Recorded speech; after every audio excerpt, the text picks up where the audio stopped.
Hey guys, this is Darwin Reina, the Festival Director Hospitalario Llobregat International Film Festival, right next to the beautiful city of Barcelona, my city. Today we have a great filmmaker. She did this great music video clip.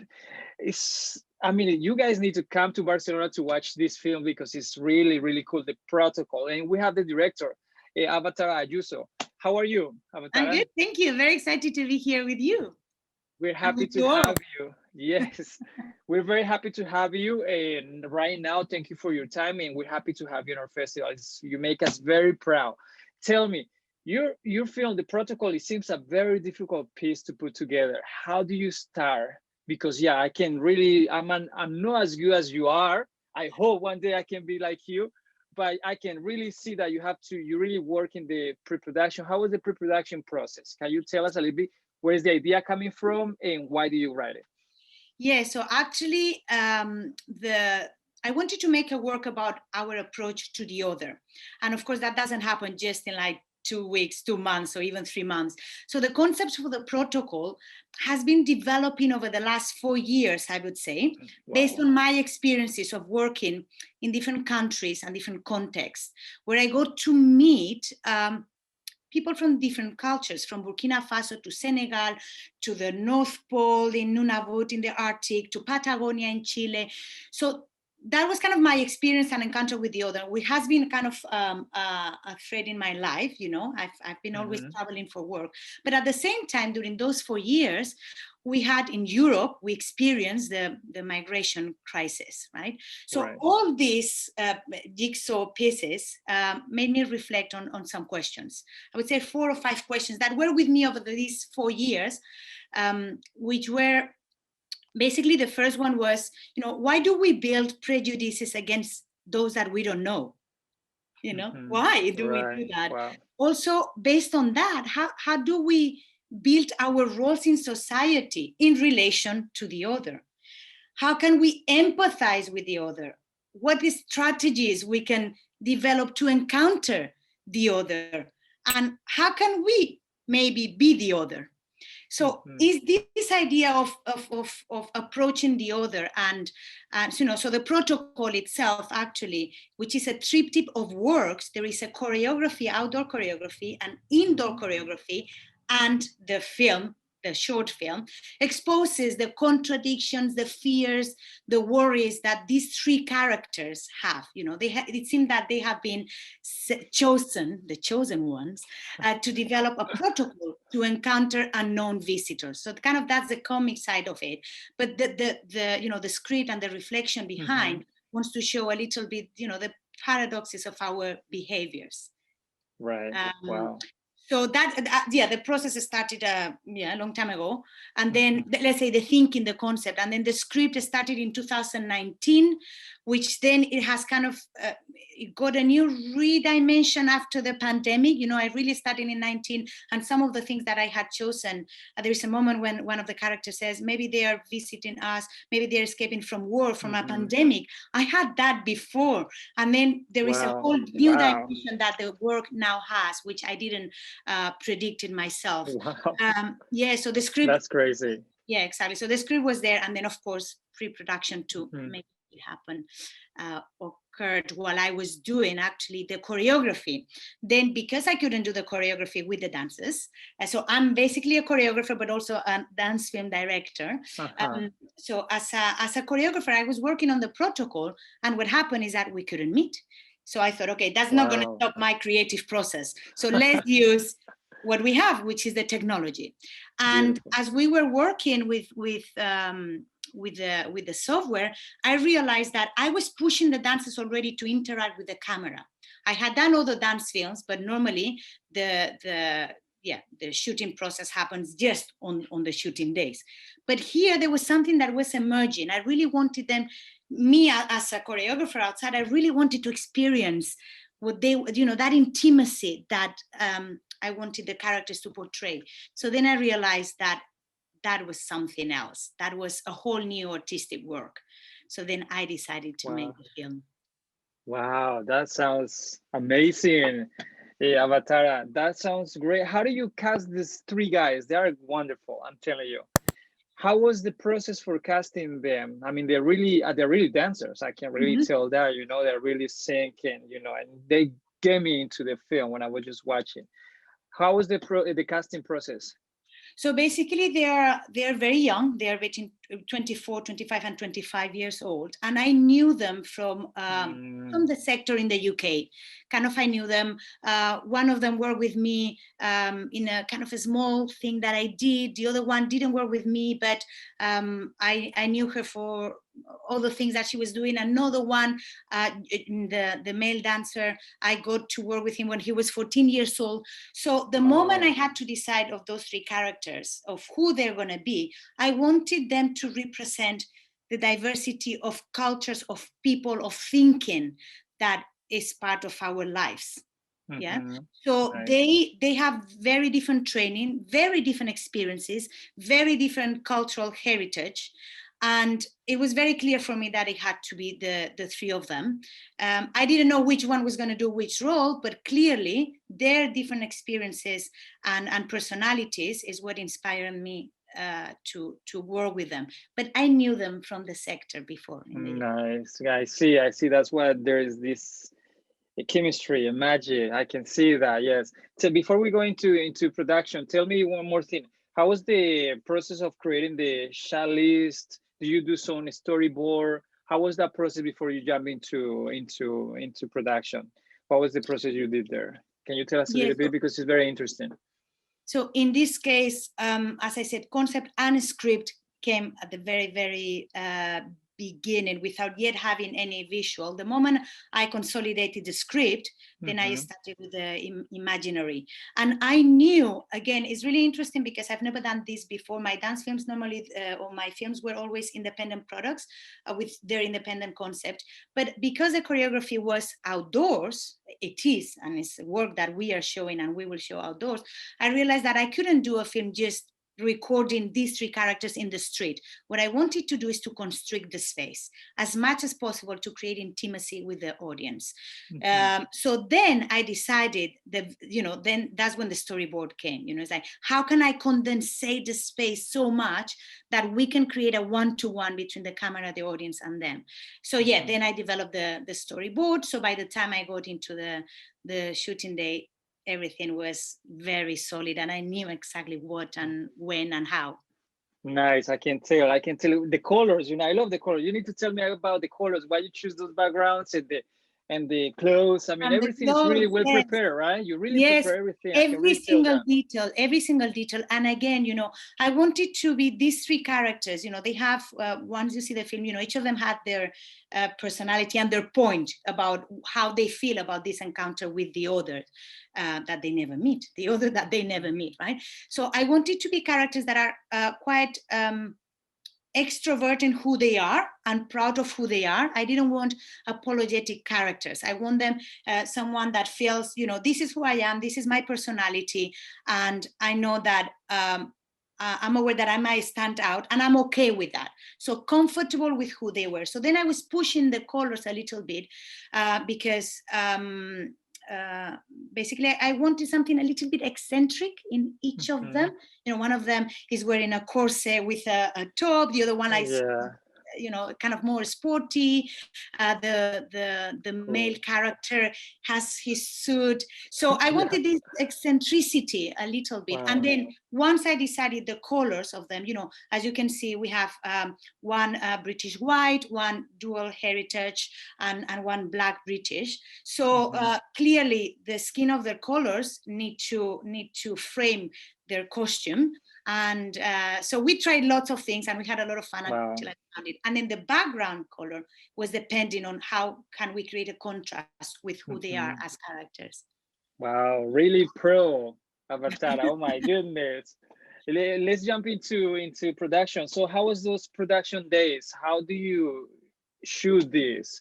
Um, how long was it?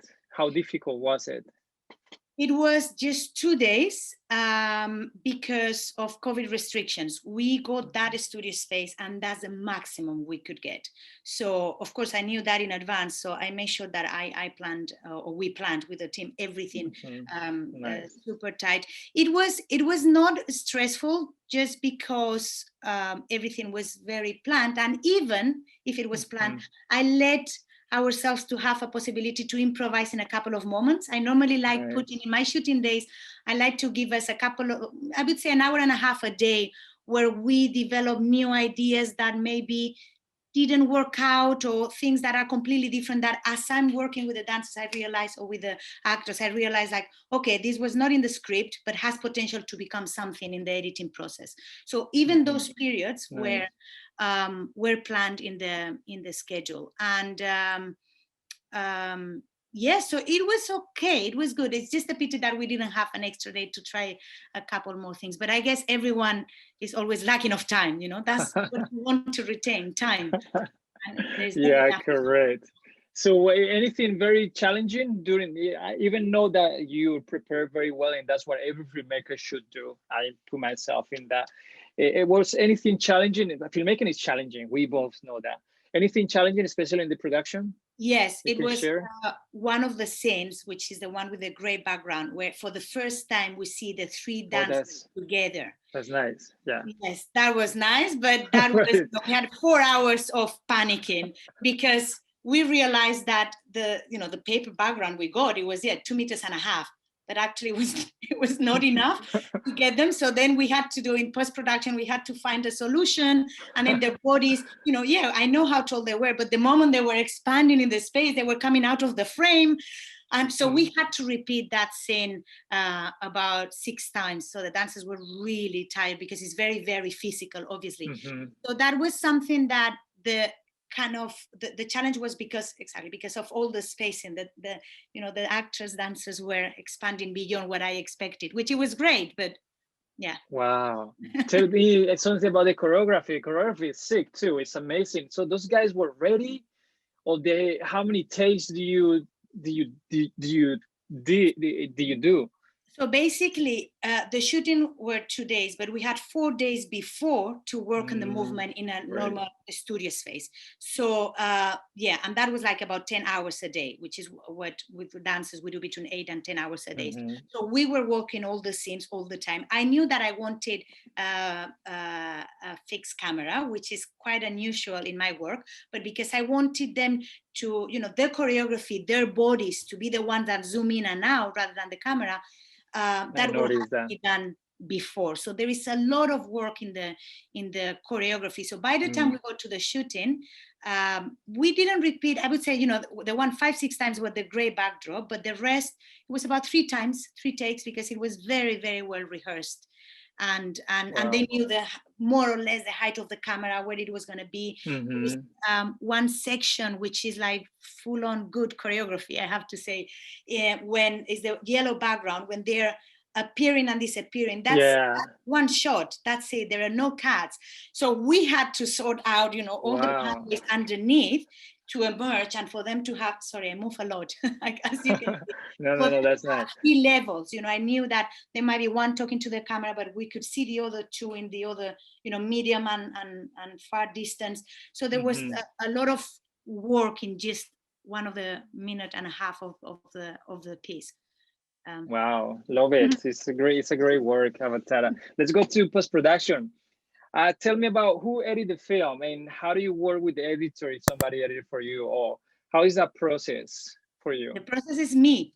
I edit. You? Wow, cool. I can see, so there's some taste in that editing for you, yes. I don't know if it's, don't get me wrong, but I see a few experimental things sometimes, right? Totally. Tell me a little bit about this process of editing, yes. So, I mean, I'm fascinated by the editing process. And one of the reasons is because as a performing arts artist, in choreography, that's what you end up doing. You edit, you know, you decide what remains, what is left behind, how do I shift the ideas, how do I direct the eyes of the audience, what is the rhythm that I want to portray in the scenes, you know.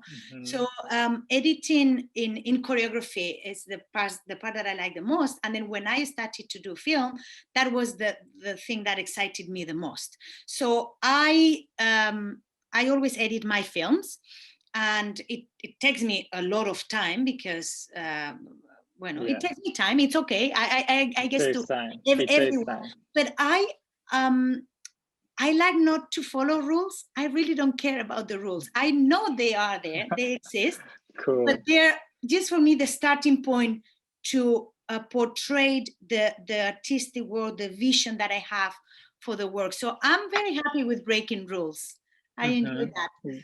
Great. I'm agree with you 100%. I mean, it's your film and you're editing it. You gotta do it the way you envision it, you know. And so, how do you decide your final cut, your final master? Do you show it to people, or is something by your intuition? How is that process to decide? This is what it comes to the festival, for example. Exactly. So there is one person I work with always, which is the figure of, in film is different than from the performing arts, is the figure of a dramaturg.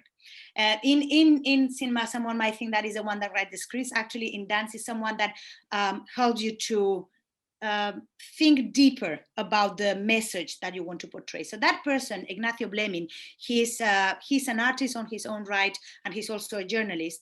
I always share my film work and my choreography. I always share it with him because he knows me so well. We've been working for about 10 years, even though we met 20 something years ago. He knows my style, he knows my aims, and basically he asks the right questions that make me reflect.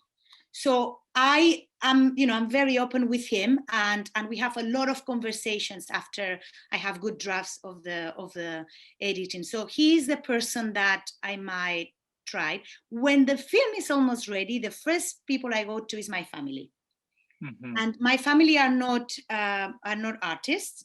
I think everyone is an artist, actually. Everyone has a little bit of artistry in their lives, but they don't work professionally as artists. So they have a perspective that is quite fresh in that sense. So I test it whenever I think it's almost ready. I test it with them. And sometimes they give me a good hint of maybe this is not clear enough, or that kind of the last polishing touches. Right. Wow, that's interesting. So let's go to the music. The music. How do you choose this music? It's beautiful. There was a moment like I was feeling dancing, and the guys are, really well done. You film. How do you choose the music? And the music was something you thought about it in the pre-production when you were writing, or is something that comes in the post where you editing?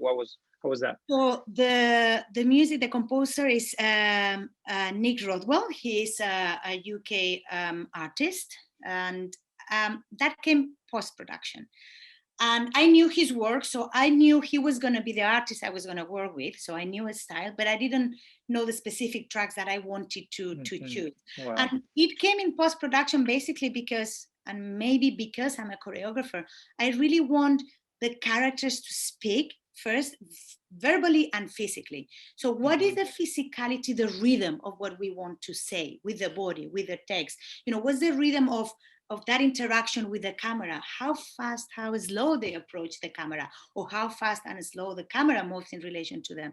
So that's very important for me, the musicality of the camera and the artist and the actors. So once I had that in the editing process, I had a lot of tracks by Nick, and then kind of he told me these are the moves that I think it feels, but then I started myself to put the jigsaw together. Right. Like I think these matches here, there, and then of course then he was supervising afterwards because it's music. But it was in the editing process, that's when both things came together, the visuals and the soundtrack. So yeah, and I wanted to have different textures as well, some that are kind of more intriguing, some that are more energetic, some that are more poetic. So I wanted the audience to feel a little bit of a journey as well. Do you give in reference of what music you were in your mind, or he made it for you? How was that process? How free you let the composer to work? So some of the, yes, we were having conversations before, it's like that kind of those are the things that I want. And then according to that, he was sharing some tracks that he had done already, or some things, some new samples of things that he just did for after our conversations. And based on that, I was playing in the editing and telling him, I need more of that. I really like this. So then he was giving me something extra, or sometimes like, actually, this doesn't go there anymore. So it was a conversation, and clearly, yeah, he had, we had good conversations on that. But then the final selection of what goes where, that was mine, which he approved. Right. Cool. Avatâra, tell me, let's go a little bit more in general questions now. You're a great filmmaker, actually. What do you think is the most hardest part in filmmaking? Everything is hard, right? But in the three phases we have, the pre-production, production, or post-production, which one is the one that everybody as a filmmaker should? We all supposed to be in all of them, all the time. But which one is the one that you really need to invest more time to make something great? That you think? I mean, invest more time to make something great. I would say the three of them. You need to learn to give value to absolutely each of those sections, and each of them have big challenges. And I really enjoy being on set, and I know that's when problems emerge. All the unexpected happens. Doesn't matter how much you've planned, unexpected things happen. Still, I enjoy that. I enjoy solving those problems. The post-production, which I enjoy a lot because it's the editing process, is the trickiest one, because that's when you have yeah, exactly. It's horrible. And that's when you need to negotiate with yourself, or with your editor if you have an editor, or with the composer, or with the colorist, or that's when it's like, this is what we have. We need to make it work. And if something was not perfect, it doesn't matter. You go through all the takes, and you don't find it what you need. So how do you solve that problem? So I think I experienced a little bit more frustration in that moment, because there is no way back. There's no way back, right? Yeah, exactly. Yeah, I hate reshootings. That's not for me. I really try to get as much as I can and prepare as well as I can.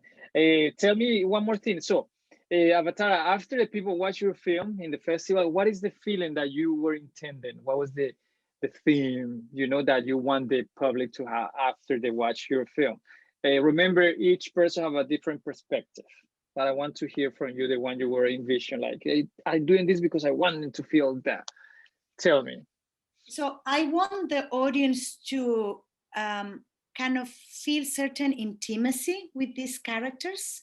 That's the first thing, that they're really talking to each of us individually. So I want that intimacy to be felt somehow.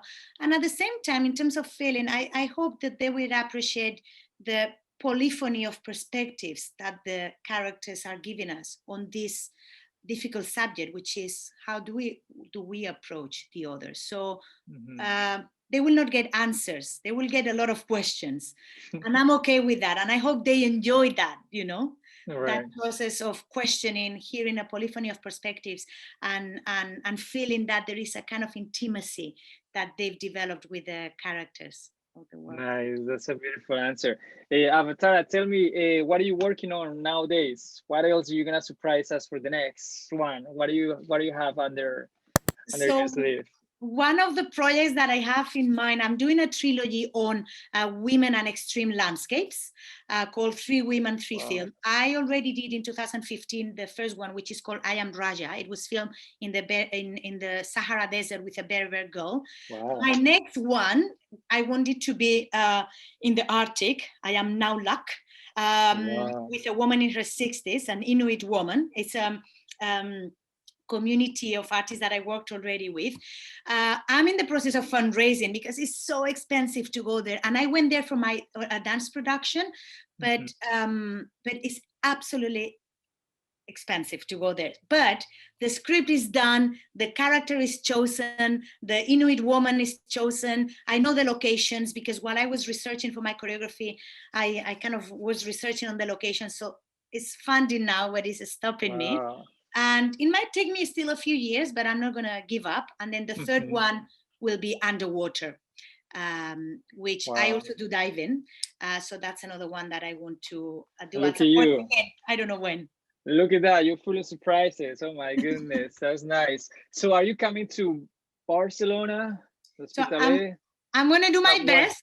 I'm going to do my best if the world allows it. I think I think if something we've learned this 2020 is been to deal with the unpredictable in a way that probably we didn't expect. Before, we were in panic mode. Every time there was something unpredictable. And I think now, we're dealing with the unpredictable and knowing that plans might change in 1 or 2 weeks. So I'll do my best to be there. I would love to meet you in person and everyone. Yeah, we would like to have you, show your film with you, have a few questions there, a few drinks too. Hey, Avatâra, thank you very much for your time. We really appreciate it, okay? Thank you for joining us. Thank you very much. Bye-bye. That's really special, right? You take care, Avatâra, and yeah, stay safe, huh? Bye-bye. Hope to see you in Barcelona. Bye, adios.